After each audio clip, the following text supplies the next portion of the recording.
Hi, this is Russ Goslin, and this is my update video for Jim Parashakis' 20th Century German Aces group build here on YouTube.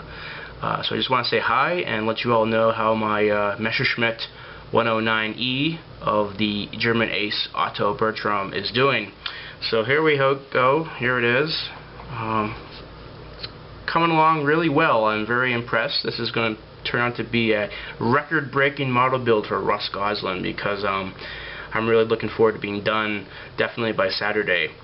So I'll meet the deadline and it'll be a quick build. This guy's like Speedy. So this has been a lot of fun so far.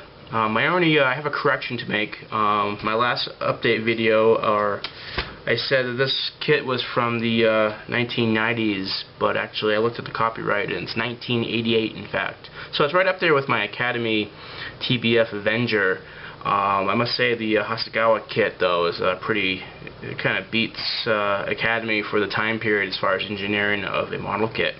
But this one's definitely not super perfect. I did have more problems. One being these, I think I don't know what they're called. I know these are the Airleons. I don't know if these are the Pro Airleons, or I don't know what they do, or what they are. Anyway, all I knew is they didn't fit. They were really off by a lot. So I do a lot of chopping and grinding and sanding to get them in there. And then, other than that though, went together pretty good. And gaps and filler. I need a little bit of filler, but not a lot. Definitely less than the Academy build I did on the Avenger. The only ones I had some decent gaps here, and I had to use a little bit of milliput. So I do have a shout out concerning the filler. I want to shout out to Hamilkar Barkas. We all pretty much watch him. If you haven't seen any of his videos, check him out. This guy's an amazing model builder. He's very passionate about model building. He's got a great knowledge of history.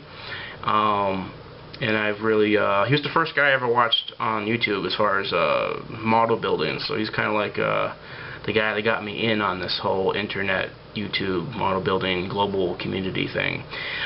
So Michael, I have to say thank you. I watched your Gladiator episode on how you were filling up the gaps with filler, and I noticed you're using this Q-tip. I think you guys call it a cotton bud overseas. Anyway, I liked it. Used a wet technique, wet it down, and kind of really press it in and stuff. And I used that technique on my Messerschmitt. It was awesome because it really eliminated any need for serious sanding, and you could just remove all that filler without other things. It was just easier to do, and I say if it's easier, that's awesome. So thanks. Okay, so what do we got? I got my coat of RLM02, and I'm using enamels on this model kit. Some people will be like, oh my god, you're using enamels. Yeah, I use everything. Enamels, acrylics, whatever. I'm very open to all sorts of mediums, and for my airbrush, it works enamels. I prefer enamels. I know they sell some products to it's like anti-drying resistance or a retardant for acrylics. I have to kind of invest in some of that because with my airbrush, acrylics are not, they go on pretty good, but sometimes I get some bad stuff. So the enamel just goes on poof without any major hang-ups. Yeah, and then I got my little machine guns. I think they're the MG17. I don't know, it's one of them. One of the two sets are the MG17s. But I used a brass rod, and I just drilled out my holes and stuck them in with super glue, or CA glue for that. And yeah, the cockpit was went together pretty well. I mean, it's a couple notches above that Avenger. I mean, they had detail, but you could tell it's, the engineering was on its way to being what Hasegawa and a lot of the major brands make definitely now.